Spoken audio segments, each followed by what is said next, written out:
All right, guys, chapter 11, Fudge-A-Mania. Let's see what kind of trouble Fudge will get into today. Fudge was counting his Cheerios when Jimmy and I came down to breakfast the next day.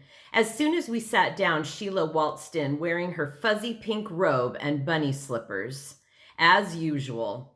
Jimmy took one look and doubled over. Sheila poured herself a glass of juice, then made herself comfortable at the table between Buzzy Sr. and Fudge. "Good morning, sweetheart," Buzzy Sr. said, kissing her cheek.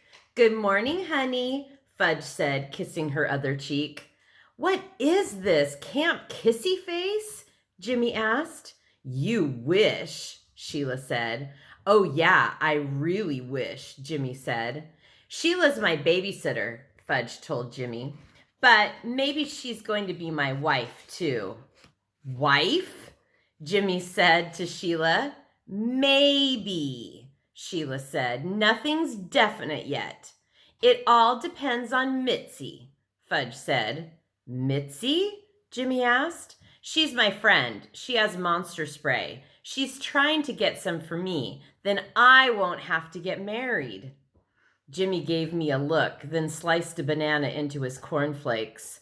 "Buzzy Sr. and Grandma are best friends," Fudge continued, "but they don't sleep in the same room." "Why don't you save the morning report till after breakfast?" I said. "I can't." He nibbled on his Cheerios, eating one little circle at a time. "I might forget." "Pass the milk, please," Jimmy said. Grandma passed it to him, and Jimmy poured some over his cereal. "Jake will roll over if you give her cheddar cheese," Fudge said, still going strong. "But if you give Tootsie cheese, she spits it out." "Okay," I said, "that's it. Jimmy doesn't want to hear any more. Jimmy wants to have his breakfast in peace." "Wait!" Fudge shouted. "I'm not finished."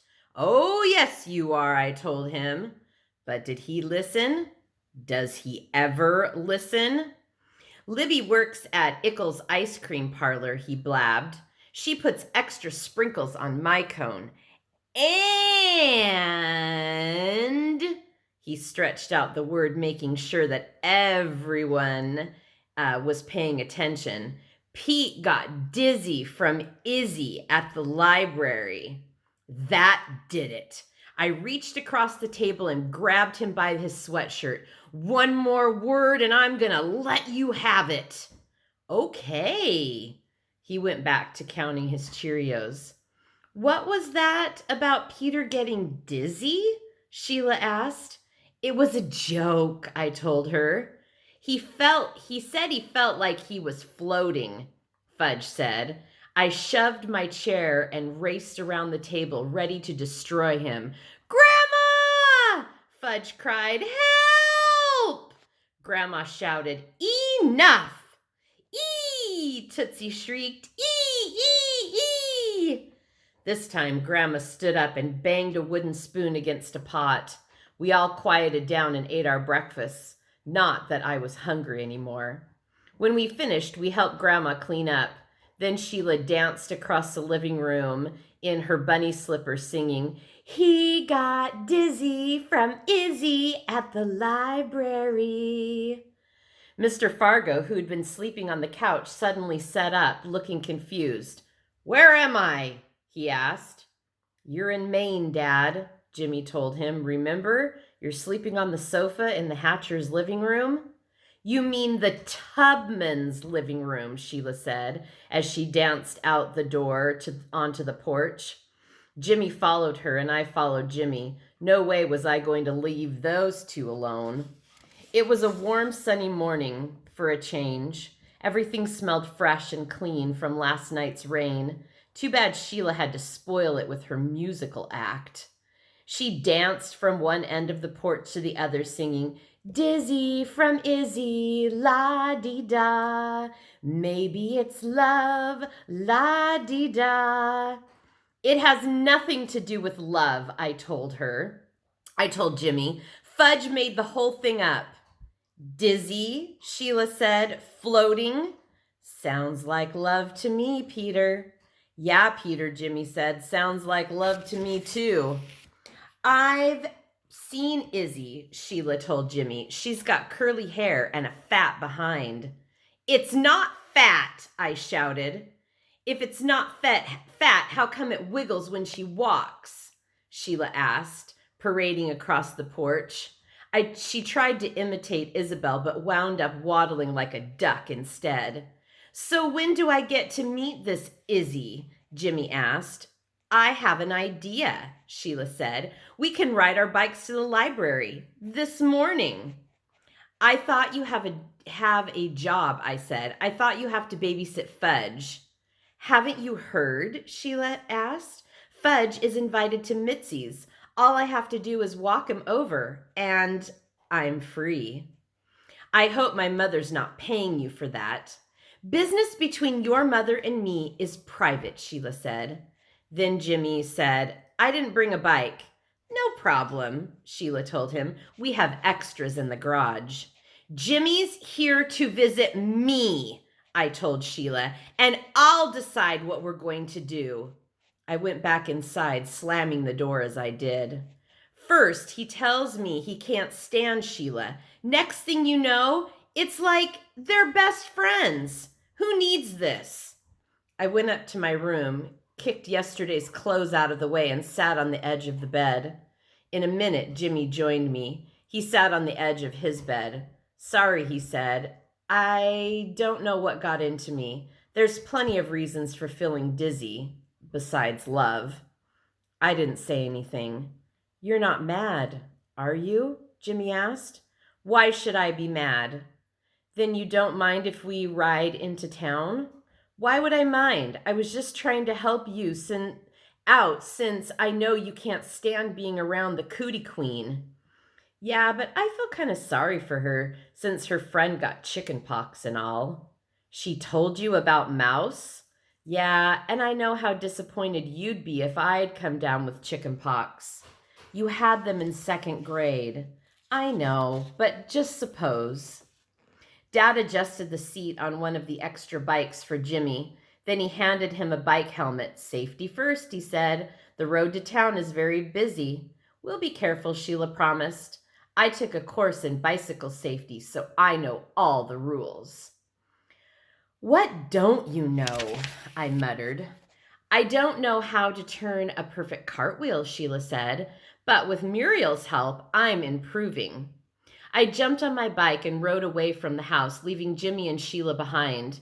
At the end of the dirt road, I turned right and pedaled as fast as I could. I pedaled harder and faster than I had ever before. By the time I got to the big hill, I was already huffing and puffing. My heart was racing, and with the wind blowing in my face, I was gulping air. By then, I was way ahead of Jimmy and Sheila. Who cares about the two of them anyway? Who cares that all of a sudden her stupid face doesn't make him feel sick? I struggled to make it to the top of the hill without slowing down.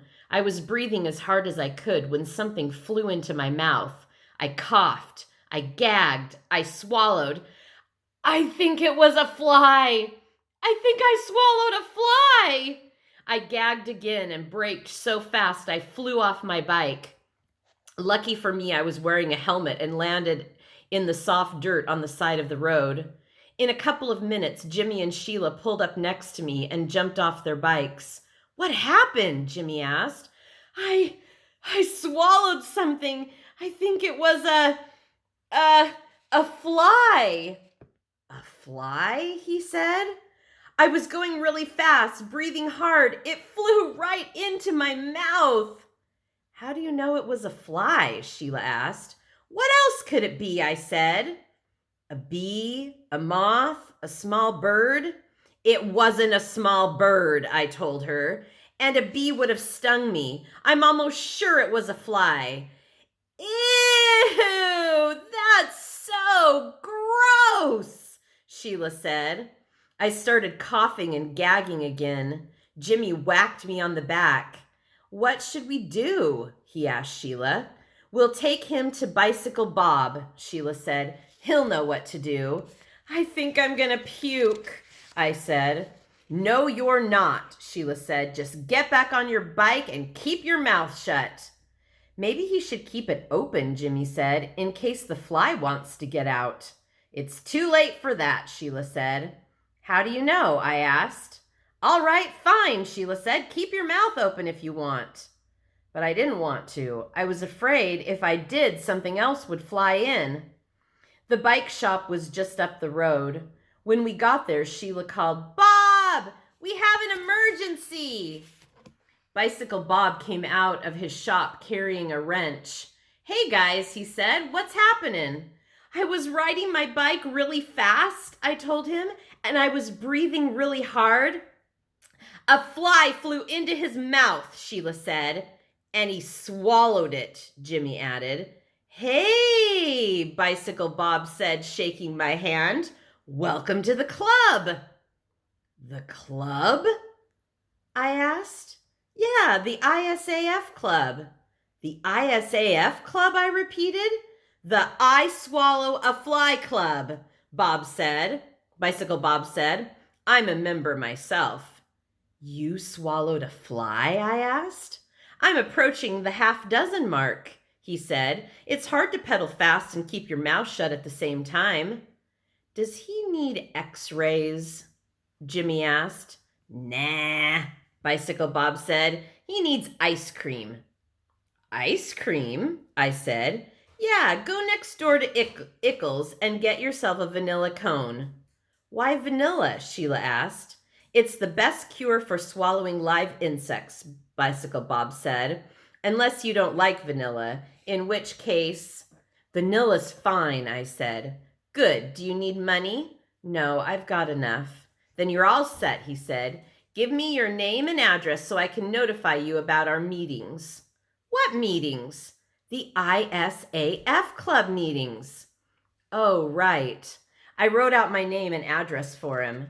Then the three of us went next door to Ickles. I was glad Libby doesn't work mornings. She was the last person I wanted to see. Tony Ickle, the owner's son, waited on us. I ordered a vanilla cone. Jimmy ordered a chocolate cone with sprinkles, and Sheila ordered a strawberry. You're Libby's sister, aren't you? Tony said to Sheila. Yes. Great girl, Libby, he said. You can't mean Libby Tubman, I thought. You must mean some other Libby. Nobody in his right mind would call Libby Tubman great. What a hunk, Sheila said as we left the store with our cones. No wonder Libby loves going to work. We sat in the little park next to Ickles and ate our ice cream. It felt weird to be eating ice cream at 10 o'clock in the morning. When we were done, Jimmy wiped his hands on his jeans and said, Okay, I'm ready for the library. We walked our bikes up the street, but when we got to the library, I said, I'll wait out here. Don't you want to see Izzy? Sheila asked. Don't you want to tell her you swallowed a fly? Somebody has to watch our bikes, I said. Nobody's going to steal our bikes, Sheila said. This isn't New York City. Plenty of bikes get stolen here, I said. Just read the local paper.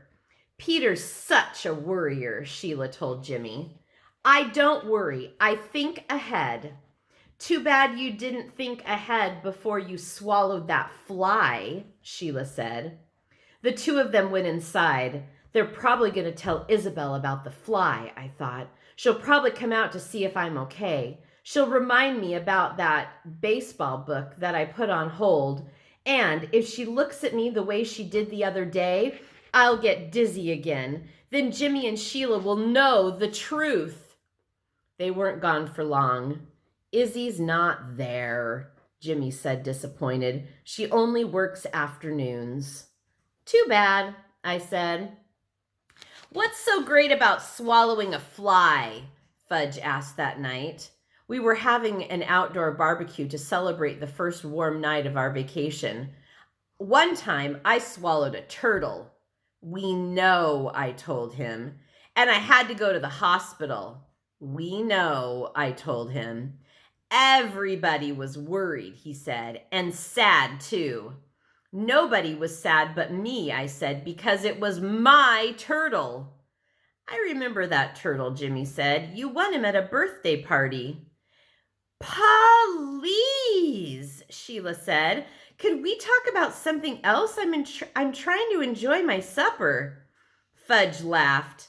That's how Turtle got his name, right, Pete? Yeah, I said. I named my dog after my first pet to remind me of what you did to him.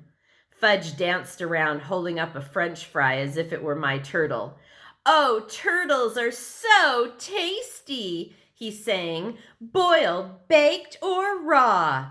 Cut that out, I yelled. You can't make me. He laughed, daring me to try. Oh, yes, I can. I reached out, grabbed him, then poured my whole cup of juice over his head. He looked surprised. Pete, he cried as the juice dripped down his face. How could you do that to me? It was easier than I thought, I said. Oh, poor Pete. Poor Peter. He's having just a hard time. All right, Fudge-A-Mania.